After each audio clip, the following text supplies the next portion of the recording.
Good morning, students. Here we are again with the online classes. In the previous video, I have already told you the chapter is over. I've explained you everything about the algorithm and the flowchart, how to write an algorithm, what are the benefit of the algorithm, what are the disadvantage of an algorithm, how to represent an algorithm, how it solves a complex problems into a simple problem. Then what is flowchart, how to draw a flowchart, what are the symbols are used in flowchart, how they are defined in each and every process, how they are connected, each and everything I've explained you very in detail in each and every video. If you have listened it carefully, if you have seen the videos very carefully, then you have understood what I have told you about algorithm and flowchart. Today I will explain you about the question answer of this chapter.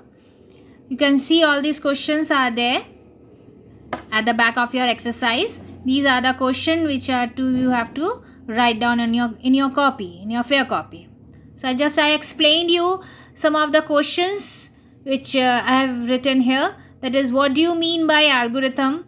Define flowchart. List the qualities of a good algorithm. Write an algorithm to find the sum of the natural numbers, n natural number, and write the use of symbols used in flowchart. We will move to the first question, that is, what do you mean by algorithm?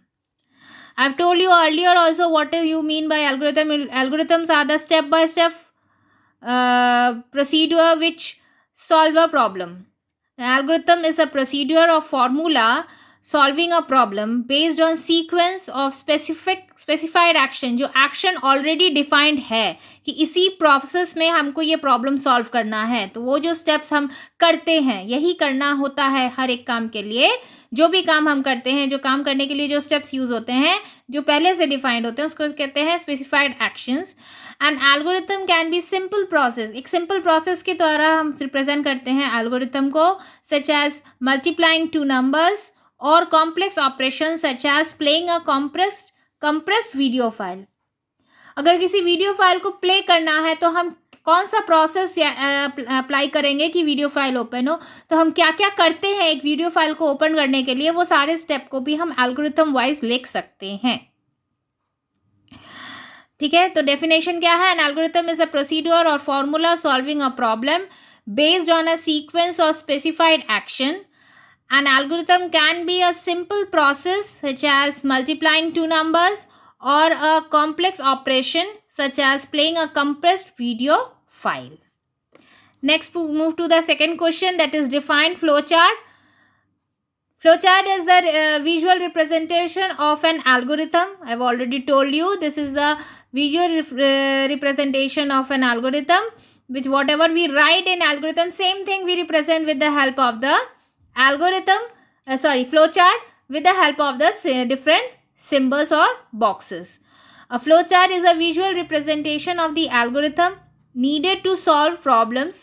Each step in the sequence is denoted with defined shape. Defined shape मतलब होता है कि वो shape जो already उस process के लिए use होता है. मतलब अगर हम इनपुट कर रहे हैं तो उसके लिए डेटा बॉक्स यूज होगा जो पैरेललोग्राम शेप में होता है, और अगर हम प्रोसेस कर रहे हैं तो उसके लिए प्रोसेस बॉक्स यूज होगा जो रेक्टेंगुलर शेप में होता है, और अगर हम स्टार्ट कर रहे हैं तो उसके लिए ओवल शेप बॉक्स का यूज करते हैं. Steps are linked using connecting lines. हम ऑलरेडी आपको दिखाए हुए हैं, जो लाइंस होती हैं, जो एरो लाइंस होती हैं, उसको यूज होता है वो कनेक्ट करने के लिए वो सारे सिंबल्स जो हम यूज कर रहे हैं. एंड डायरेक्शन एरोज मतलब किस डायरेक्शन में जा रहा है. अगर हम डिसीजन बॉक्स यूज कर रहे हैं तो उसके लिए डायरेक्शन एरोज की जरूरत पड़ती है येस और नो के डिफाइन करने के लिए. हमने आपको फिगर में भी शो किया था, अगर आपने प्रीवियस वीडियो देखा होगा तो उसमें एक फ्लो चार्ट मैंने शो किया था जिसमें डिसीजन बॉक्स के साथ एरोज शो किए गए थे, वो कहते हैं डायरेक्शन एरोज, ताकि उसको डिफाइन कर सके जहां नो है तो वो क्या होगा, यस होगा तो क्या होगा, तो वो डायरेक्शन एरोज हो जाते हैं. तो a flow chart is a visual representation of the algorithm needed to solve a problem. Each step in the sequence is denoted with a defined shape. Steps are linked by using connecting lines and direction arrows. ये हो गया second question. हम चलते हैं third question पे। List the qualities of a good algorithm. Qualities of good algorithm: precisions, uniqueness, finiteness, provision of input and output, definedness and generality. तो इसका क्या प्रोसेस है? पहला है कि प्रिसीजन मतलब क्या हो जाता है कि आपका जो पॉइंट हो वो टू द पॉइंट हो, आपका जो सेंटेंस हो वो टू द पॉइंट हो, मतलब एग्जैक्ट हो। कि अगर हम जो लिख रहे हैं, अगर ऐड कर रहे हैं तो ऐड टू नंबर्स, एग्जैक्ट वाला हो। ऐसा कुछ नहीं, घुमा फिरा के कोई स्टेप नहीं होना चाहिए।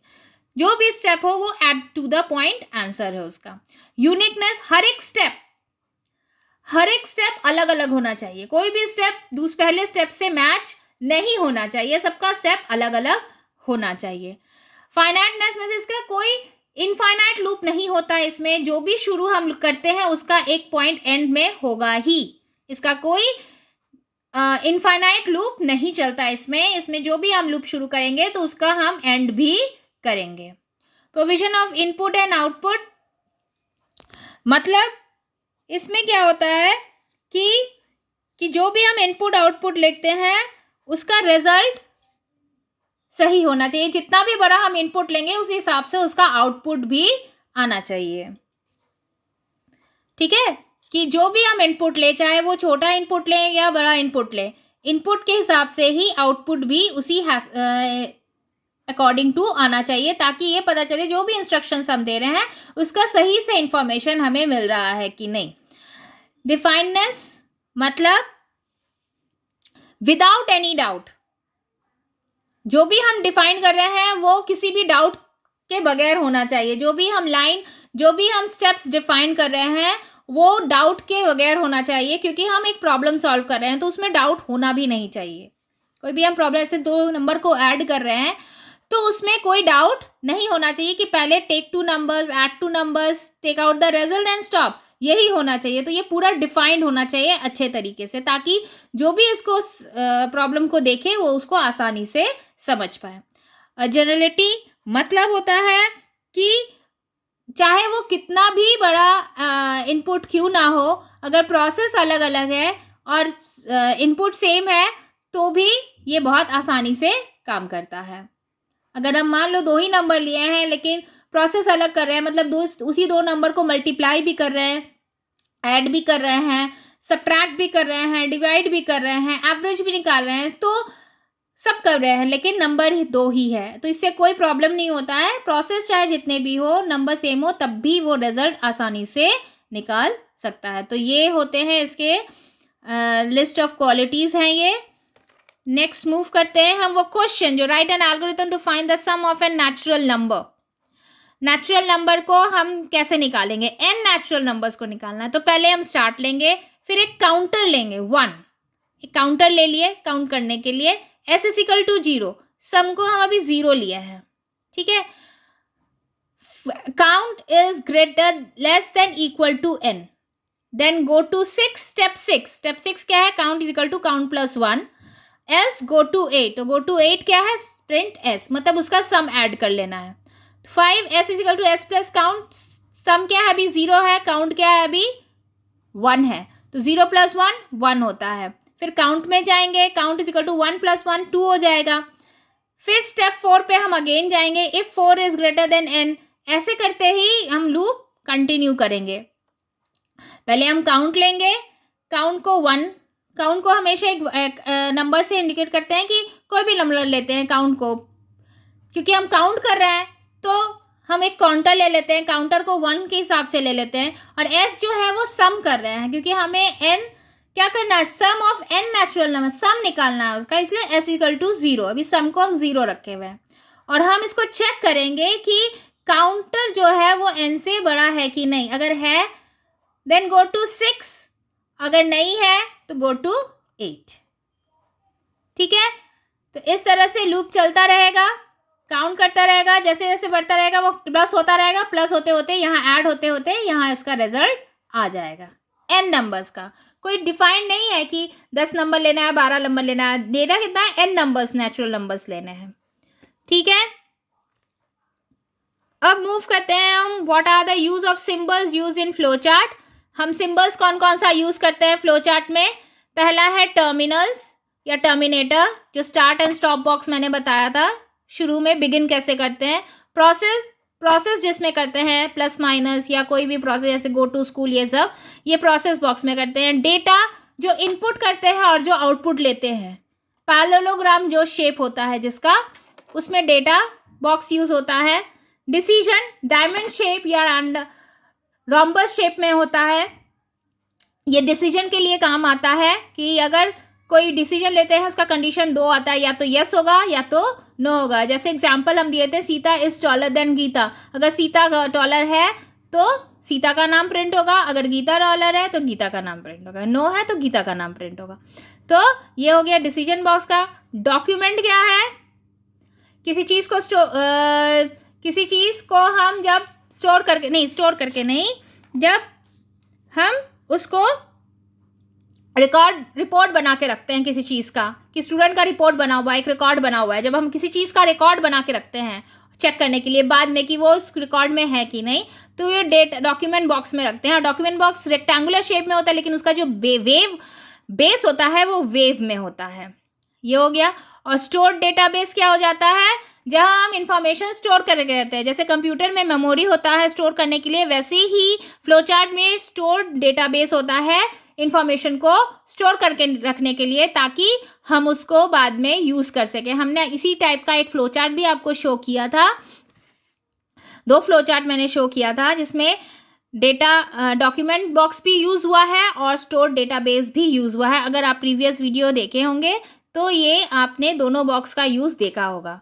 सो I think girls the questions answers are clear to you. How to write this question answer, you have to write in your copy very clearly, and I will give you the PDF file also of this question answer. I will give the PDF file of the chapter also. I know most of you are not having the book, so I will give you the PDF file also of the book, of the chapter, and the question answer also. And later on I will give you one word and fill the blanks also. So go through the video very carefully. If you are having any doubt, please comment on the comment box. Okay girls, so thank you, good day.